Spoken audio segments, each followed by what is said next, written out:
Well, welcome all again. Today we're going to be talking about balancing college readings. Again, I'm Betsy Malarsic. I work at the ARC, which is located in the Levy Center on the third floor. Yes, and I am Carolyn Friedman, Disability and Learning Skills Advisor for the ARC at SCS. My office is located down at the School of Continuing Studies, C144.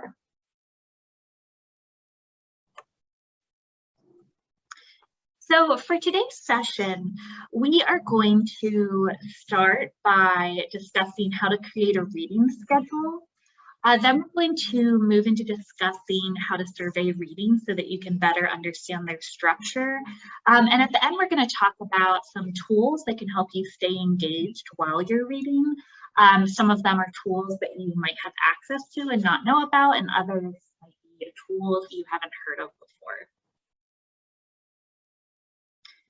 So we're going to start by talking about creating a reading schedule, which essentially means developing your reading plan. How can you look at a week and look at all of your syllabi and develop a concrete plan for sitting down and tackling all of your readings? So the first step in coming up with a weekly reading schedule is to set aside a time at the beginning of the week to look over your reading assignments for the next several days. Some folks like to choose one time at the beginning of every week to sit down and look at their whole set of class assignments. Other folks like to sit down a few times a week. That way they can kind of update based on any new assignments that they have received or based on anything they're behind on.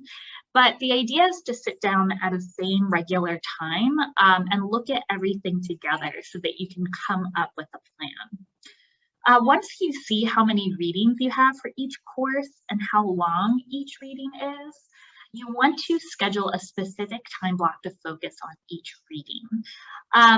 And that can be a difficult question that it's actually something that's going to be easier now that you're partially through the semester and you're familiar with all of your courses.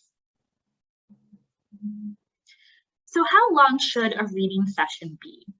The best thing that you can examine in order to figure out how long it'll take you to read is your past behavior and your past experience with a particular class.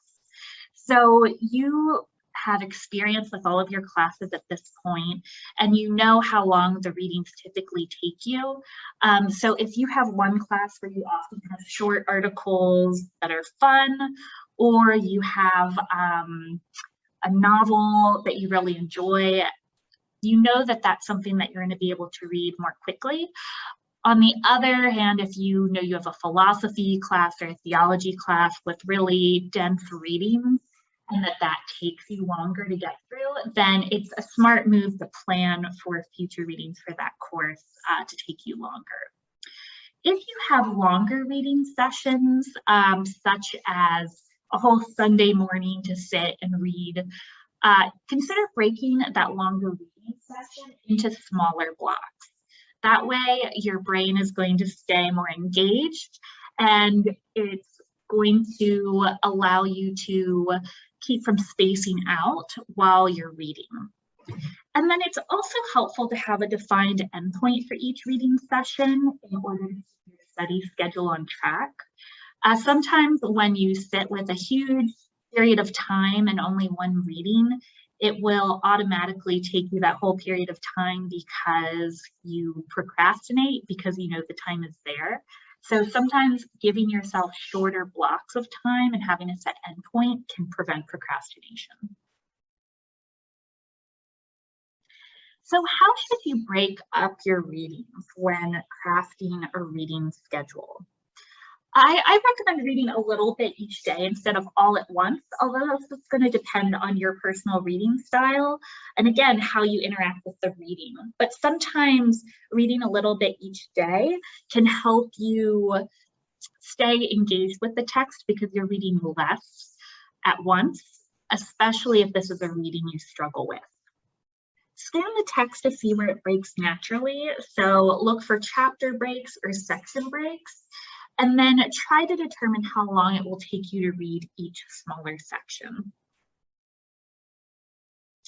So I have here 3 sample courses and my sample reading assignments. So for my Problem of God course, I've been assigned to read 3 books of the Confessions, St. Augustine. So I am guessing based on how long each book is, and a book for this text is like a chapter more so than an actual book. I know that it might take me about an hour for each chapter. So I'm going to plan on doing this reading in 3-hour-long blocks. So 1 hour for each chapter. For my sociology class, I have 1 textbook chapter that's divided into 4 sections naturally. It's section 1, section 2, section 3, section 4. I know that the chapter as a whole will take me a bit of time, but each section shouldn't take me too long. So I'm going to plan to approach this reading in 4 30-minute blocks. So 30 minutes for each section. Altogether, that is 2 hours. And that would take me longer, but sitting down and doing it 30 minutes at a time, it seems more manageable for my reading style. And then my 3rd class is US Political Systems. For this, I have a 60-page reading with no clear breaks. There's like 1 section break in the middle. It's not super helpful. So I know that this is something that is going to be harder to break up naturally. I also know that this is a dense reading and these readings tend to take time, and we have papers based on these readings, so I need to spend a lot of time with them.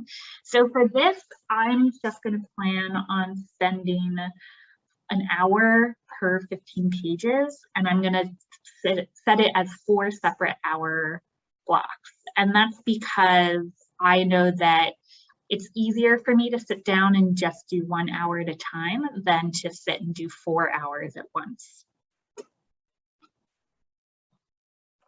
So here I have my sample reading schedule. So the light purple, the lavender, is my reading blocks, and the other colors are just my course schedule to show you when I'm busy throughout the day. So even though I have 3 readings, I have structured it as 5 separate reading blocks. So I have a reading block the morning of the 25th, the afternoon, and then the evening. And then I have a reading block the 26th morning, and then one in the evening. The reason I've done so many little blocks is because I know that it's harder for me as a reader to focus for an extremely long period of time on readings. So I try to make no block longer than 2 hours, because that's about how long I can sit and read for. The exception is the morning of the 26th, when I have a 3-hour reading block because I don't have class till 2 p.m. I have a lot of reading. That's the time to read. But I did put in a break in there. I have a 15-minute break to walk away. And I think it's important to note that if you do have a longer block of reading and know you need a break, schedule the break so that you don't procrastinate. I also just wanted to note, with the way I have developed my schedule, I often pair 2 readings from 2 different classes. So my first reading block, I have a book from Augustine's Confessions, and then I have some of my US political systems. That's because I know that if I stare at 2 hours worth of Augustine's Confessions, my mind is going to wander and it's not going to be as active. Whereas if I can switch from one subject to the next, my mind is going to be more engaged. I also tried to start a lot of my reading sessions, such as the one in the afternoon and evening, with a 30-minute block of sociology. That's because that's my easier reading assignment, and sometimes it's helpful to just sit down, get an easier reading out of the way so you can cross it off your list. It also makes it less intimidating to sit down with my reading, because I know that I can just kind of sit down, do something approachable, and then I can move into my really terrifying 15 pages of US political systems that will take me an hour. So I think it's important to note here that a lot of these reading blocks are scheduled based upon how I am as a reader, and that for you, your reading schedule might look a little bit different. In particular, I know some folks, once they get into a reading, they stay really focused. So it might make more sense for them to schedule all of one course reading at a time, because that way they're in it, they don't have to sit down multiple times to become engaged. All right, next up, we're going to look at surveying readings. And really, surveying readings is getting a sense of what's coming before you dive into the meat of a reading.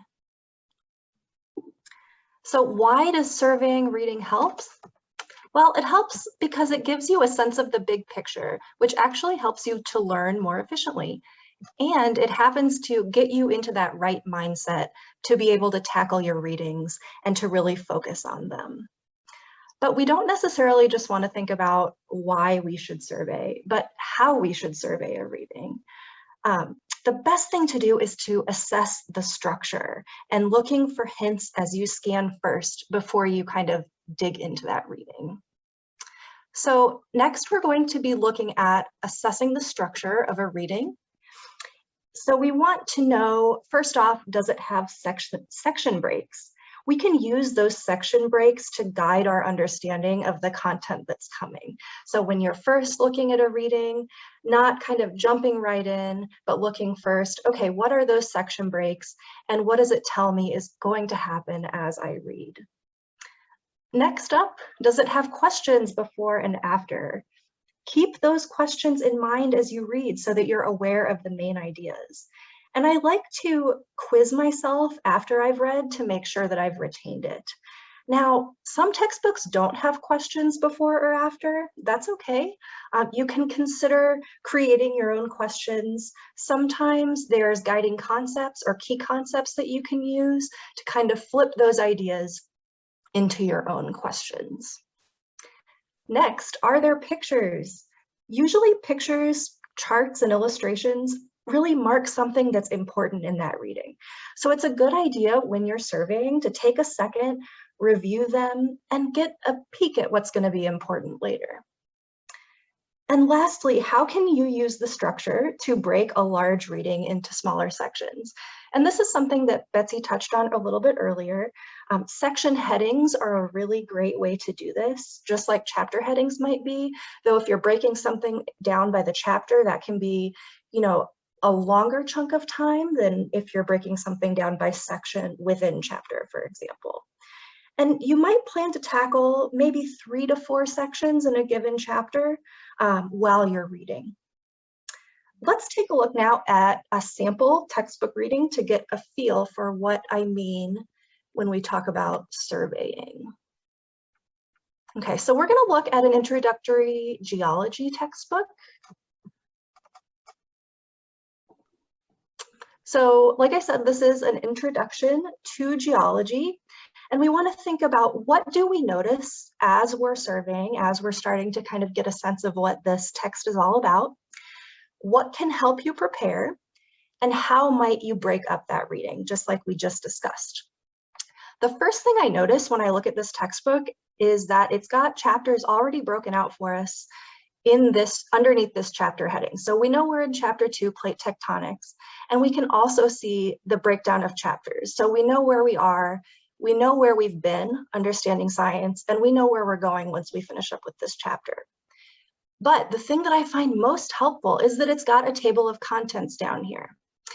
And in this table of contents, you can see exactly what's going to be covered in each of the chapters.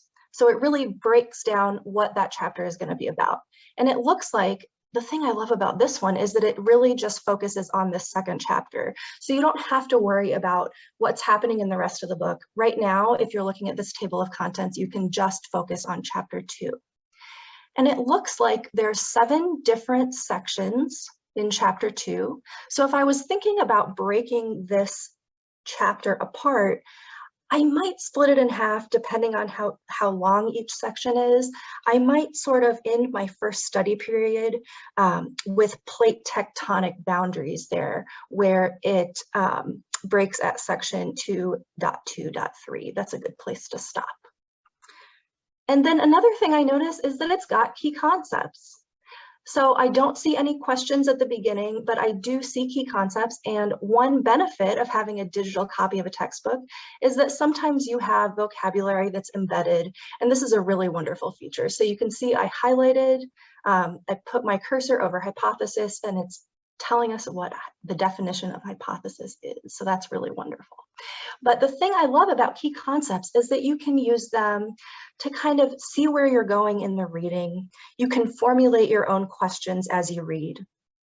So for example, I might formulate a question to be, how do movements at the 3 types of plate boundaries cause earthquakes, volcanoes, and mountain building? And then another thing I want to look at is those images, thinking about maps, thinking about illustrations, and the like. And we want to use those to see where we're going with our reading. Okay, so I'm noticing that it looks like, based on those images, we're starting with a history of the continental drift hypothesis. Okay, moving along to plate tectonics and layers of the Earth. And if we look back into the table of contents here, we should see that mirrored. So if you do have a table of contents readily available by, chapter and section like this is, you should be able to see, okay, so what I'm planning for is plate tectonics, the continental drift hypothesis, and then layers of the Earth and convergent boundaries. So you know where you're going kind of before you jump in. Okay, let's jump back to our slideshow.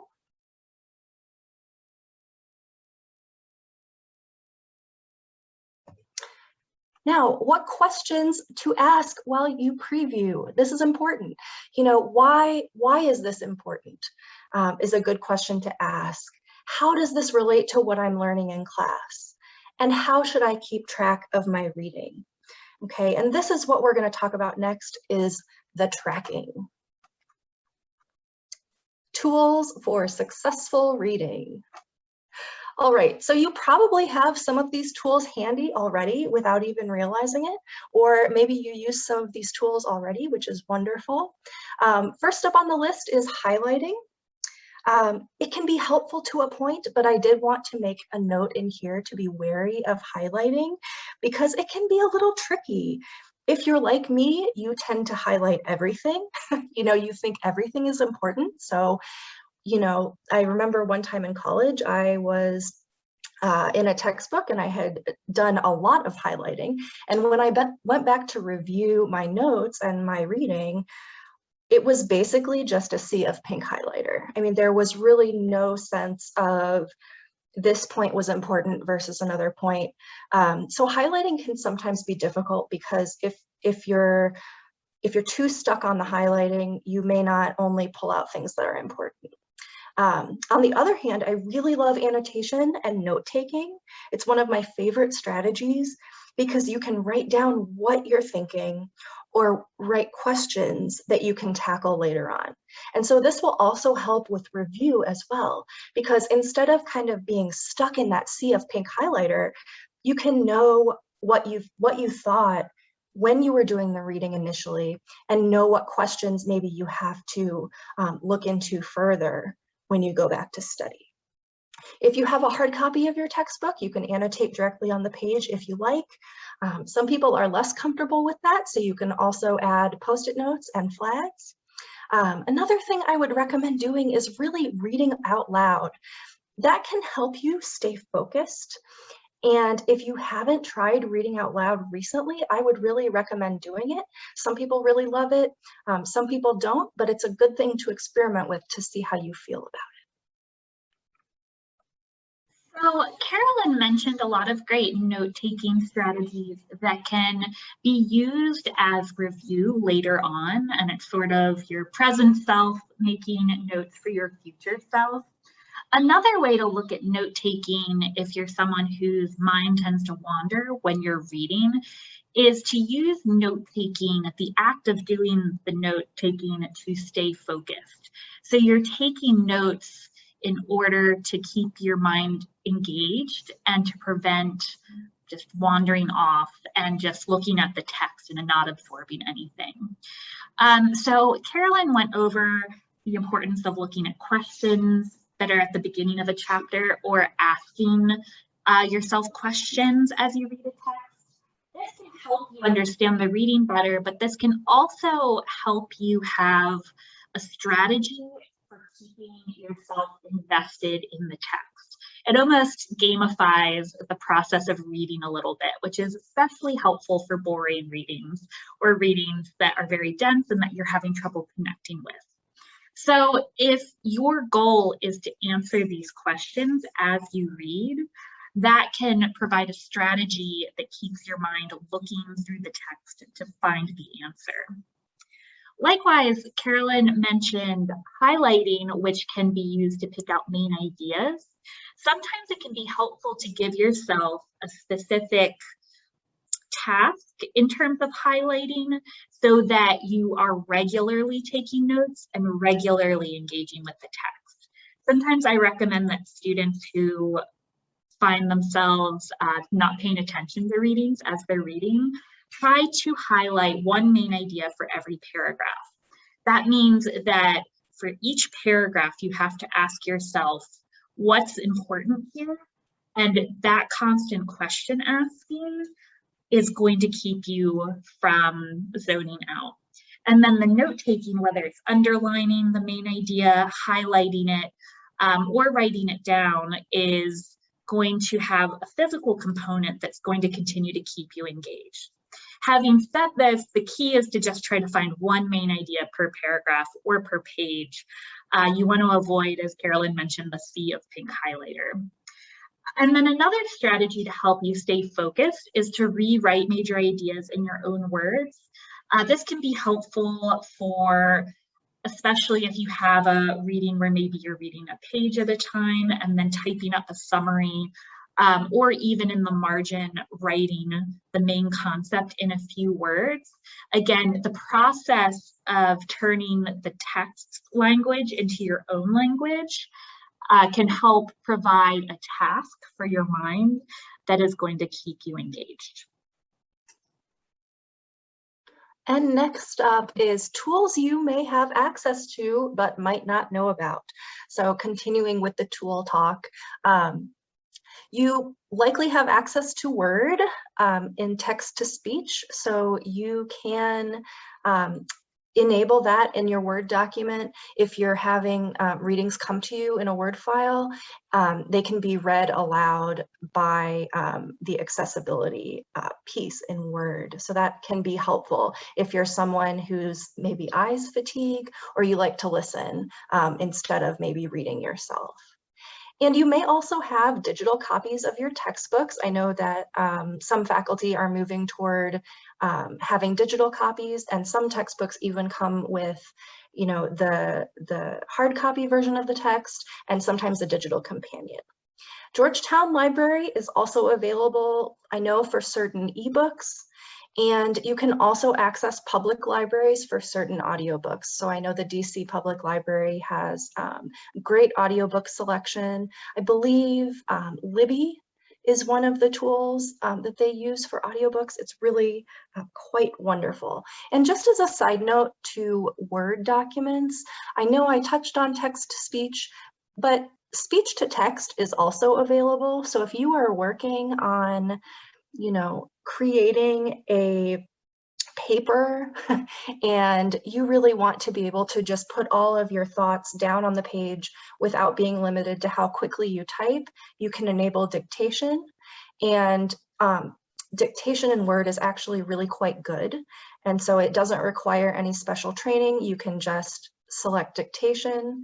I think you might have to go into settings. Sometimes there's a dictation button right there on the ribbon, depending on what, you know, type of word you're using, or that kind of thing. But you should be able to enable dictation and have it dictate for you. Okay. So I'm going to look at a few apps and Chrome extensions that you may or may not have access to depending on your device. One that you might have on your computer and might not even know about is Microsoft OneNote. This is part of the Microsoft suite, so if you have Word, you might actually already have this on your computer. OneNote is a really helpful note-taking program that you can upload PDFs to and then edit the PDFs among other note-taking techniques, but it can be helpful for readings that are digital. So what I have here is, this is a Shakespeare play from a PDF. I was able to upload the whole play in PDF form into OneNote, and then I was able to highlight it and type notes in the margin. So this can be a really helpful tool if you want to be able to keep notes on a PDF in a digital form, but don't want to pay a lot for some of the PDF editing softwares.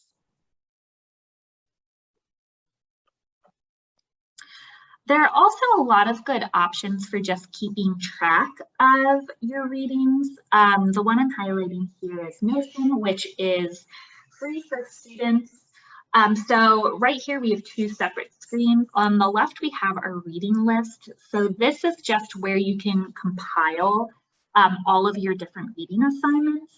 So each icon here is a different reading. What's nice about Notion is you can also add podcasts, you can add videos, you can add different kinds of media, and you can also make multiple reading lists. So if you want to have a different reading list for each class, you can do that. Notion also allows you to upload files from a lot of other different note-taking systems. So I know you can upload Evernote files into Notion, which is helpful. And then on the right here, this is if you click on one of these articles. This article is from The Atlantic, which is a website. So it has actually entered the text of the article here, and then I was able to highlight it. So this article at the bottom where there's sort of orangey pink highlighting, those are highlights I was able to add and edit it directly here in this note-taking program.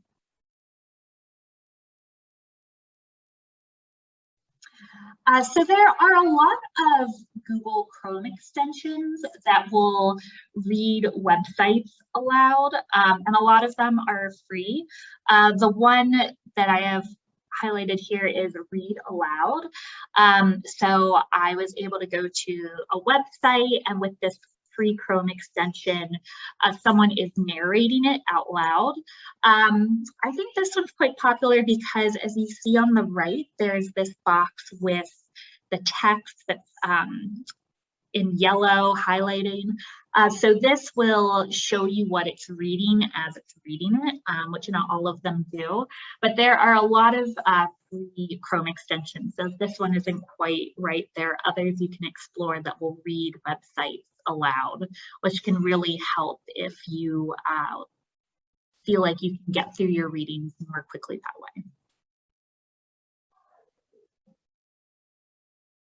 And then I also wanted to take a look at Mercury Reader. This is a helpful Chrome extension as well, also free, that can take websites and just kind of simplify the text so that you're not looking at all of the messy website. So what we have here is the same article on the left side of the arrow. This is how it appeared on the BBC's website. Where there's a video ad, there's a whole bunch of ads on the right, and then on the right side of the page, this is after viewing the article through Mercury Reader. It still includes links, it still includes photos that are in the article, but it gets rid of the ads. So it's just kind of a simpler reading. This can be super helpful if you like to print readings in order to take notes, or if you just want to upload the article, a cleaner text, into one of these other note-taking apps. This can be really helpful. And then final tips for reading. Be sure to look up words you don't know. I know sometimes it can feel easy to just skip over something if you don't know what a word means, but defining it can really help solidify what the reading is about and give some important context. So do try to look up words you don't know.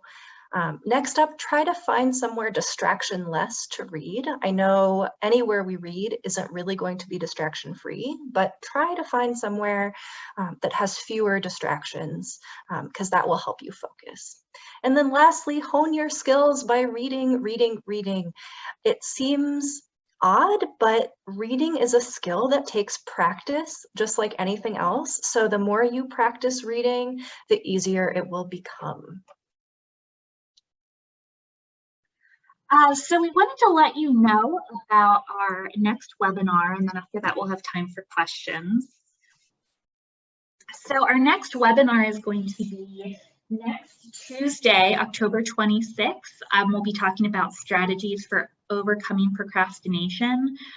So during the webinar, we'll talk about some tools to help you stay focused. And then we'll also break down the different causes of procrastination. So it'll be same time, 4 p.m. at the same link that this webinar is right now. And as with all of the webinars, it will be posted on our website after the fact if you are not able to attend it live. We also have a webinar suggestion form that's currently posted on our website. We can also add it to the chat. It's super short, but we would appreciate hearing what topics you would like to see us talk about next semester. We're also curious to see if you would be interested in doing more live work sessions like the Pomodoro session that we did for our last one. And any questions, if anyone has questions, feel free to stick them in the chat. We're happy to talk through anything you might have questions about. Here's a question. I like to do drawings and concept maps, but I spend too much time making them. Any advice? That's a really great question. One thing that I like to do, it's pretty simple, but I like to, if I'm drawing a concept map, I actually like to start by drawing a big X over my sheet of paper that I'm working on, just in pencil or pen, because that tells me, my creative brain, that what I'm doing is not perfect and it doesn't need to be perfect, and that it's a tool to help me as I read and learn.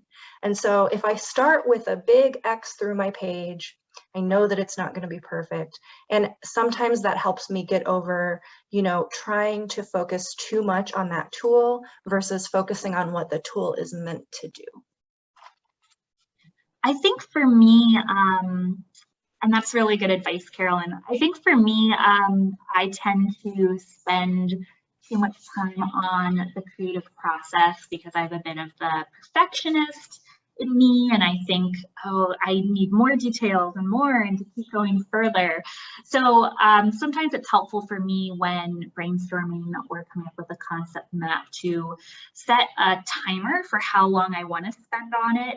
And then when the timer goes off, I put it down and I go do something else, a different task. And then I might not come back to it till later that night or the next day. And I look at what I have and see what stands out to me from the work I did already. So then I'm inspired kind of when my mind is a bit more fresh by the work that I've already done. And it helps me not get overwhelmed by the details when that's something that tends to add more time than I have. That makes sense, Betsy. Fresh eyes helps a lot. Anytime you can, even like you said in the beginning of our webinar, give yourself breaks from readings. It's so helpful to come back to it with fresh eyes. Here's one. I tend to forget the names of the authors and the specific book name, and I realize it's important to have in mind. Any advice?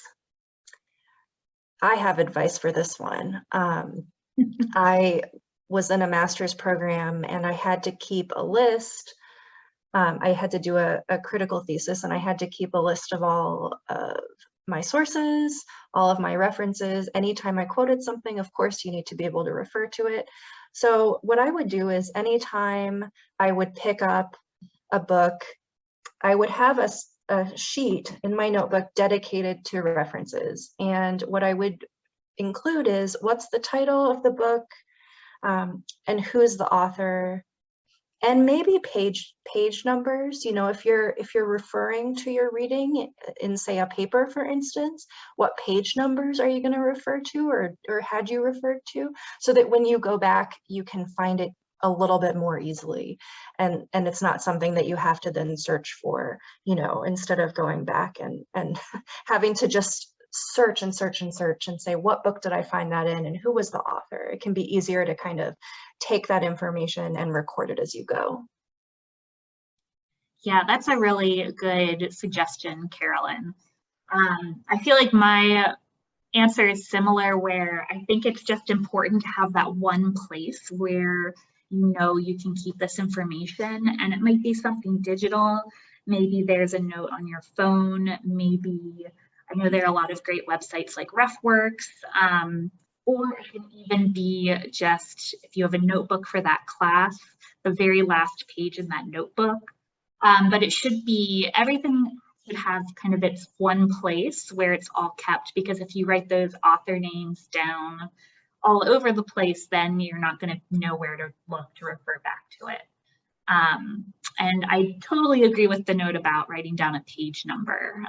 Sometimes it can feel too burdensome to write down the whole quote, especially if you have a whole reading to do. So if you underline or bracket the quote or put a post-it note and then write down the page number, your future self who has to write a paper will thank you. Yes, so many times I found myself thinking, why didn't you write down the page number? And then later on, I realized how helpful it can be. So give it a try. I think you'll find it helpful. Thank you, everyone, for joining us today. And I hope we see some of you in next week's webinar on procrastination. Yes, thank you so much.